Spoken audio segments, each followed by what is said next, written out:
Live, local, now. This is the News at 6.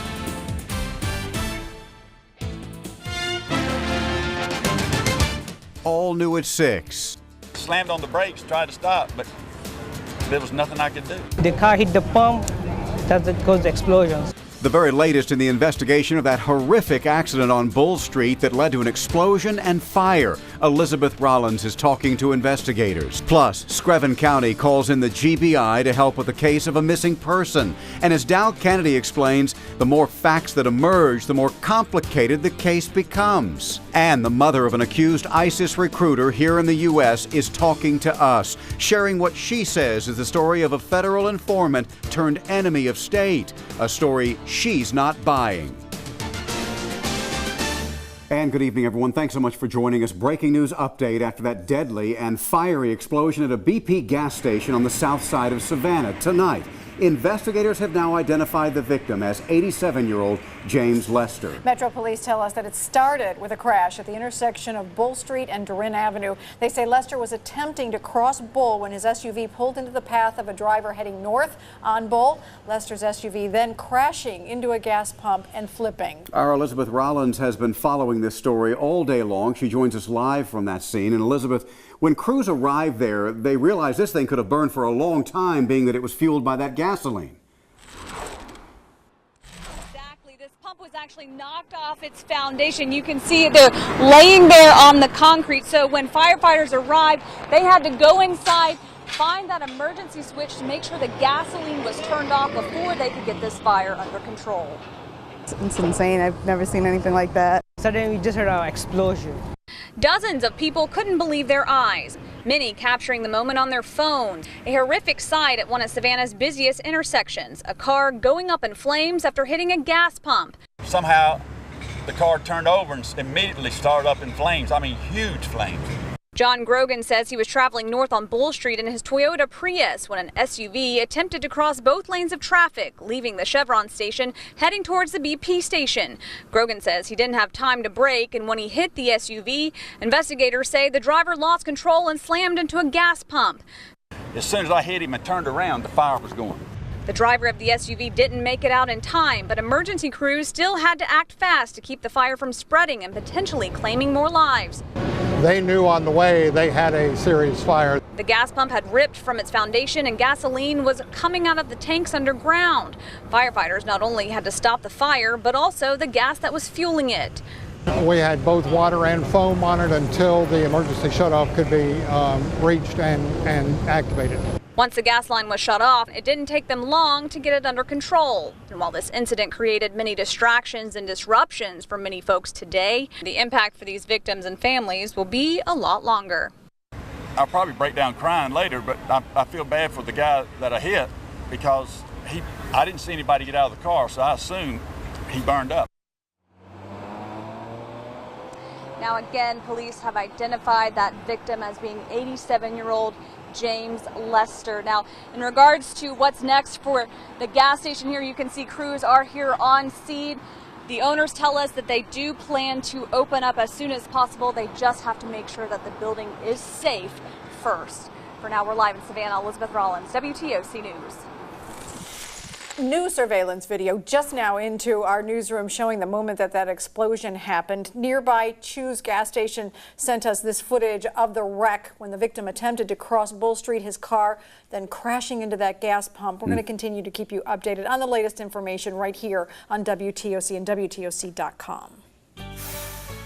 And I kept updated on my mobile app because I was looking on Facebook Live, on WTOC on the Facebook page, and I was looking for those push alerts in Twitter. Right now, speeds reduced to about 10 miles an hour heading out of the city on Durin near Bull, and speeds into the city about 25 miles per hour, so pretty average on your way home. What's not average on your way home? We've been monitoring a wreck on 16 westbound near Dean Forest. Much better now than it had been 14 minutes. About a half an hour ago, it was 40 minutes, so let's look at that traffic.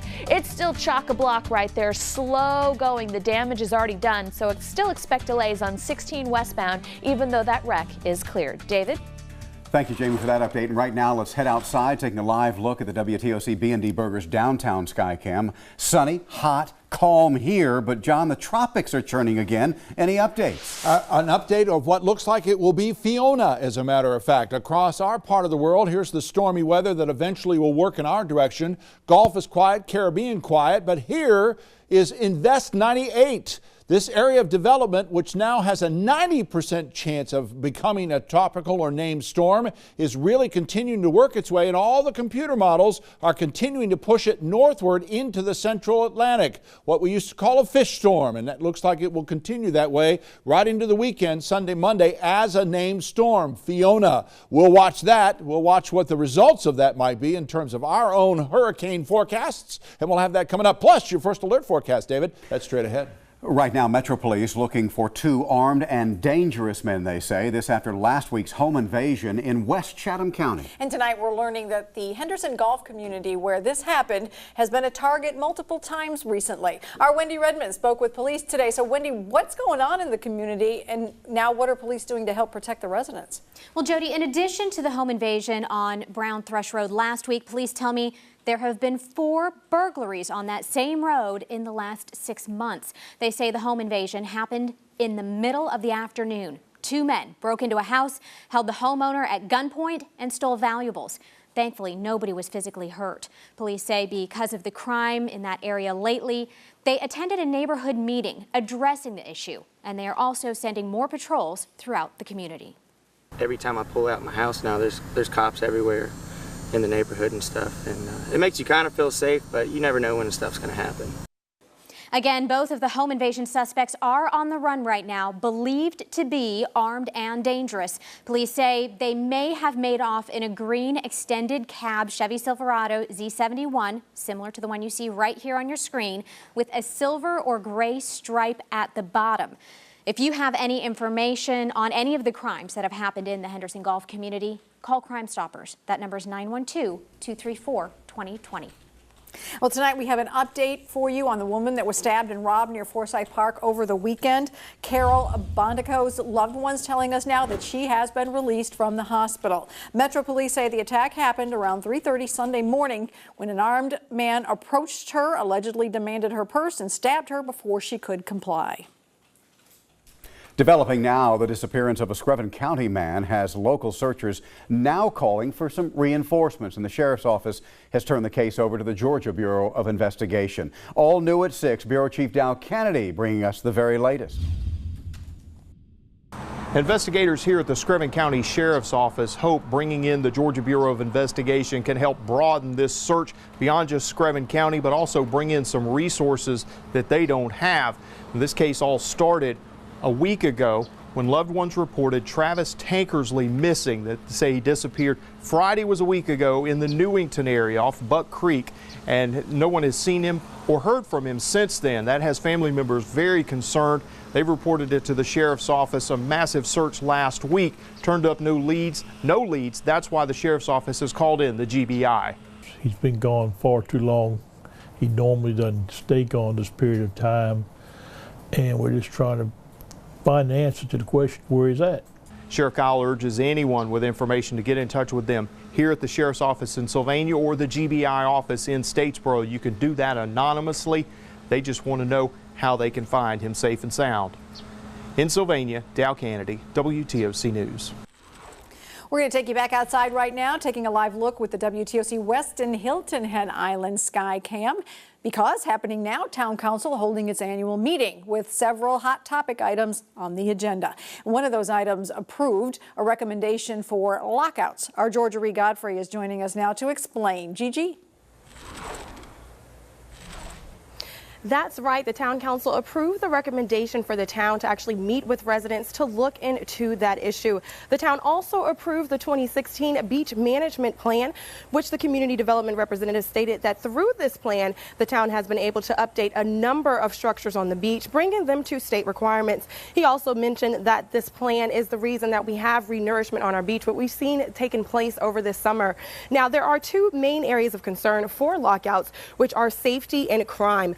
Residents fear that the locked door between the rental units will create hazards because each occupant is unable to access the electrical panel. Now, when it comes to crime, residents fear cheaper rental rates will lead to higher crime rates. After the council approved the recommendation, the sheriff's office has been instructed to compile incident reports for South Beach to make the comparison between crime there in the lockout units. Now, something residents would like to see in response is more police presence, pushing for things like bike and foot patrol. Now, like I mentioned, the town will now send representatives to those areas to meet with residents to try to mitigate those problems. For now, I'm live on Hilton Head Island. Georgia Godfrey, WTOC News. Coming up, FBI informant or enemy of state. That's the debate raging tonight over the arrest of a Muslim American. Family members telling his story tonight.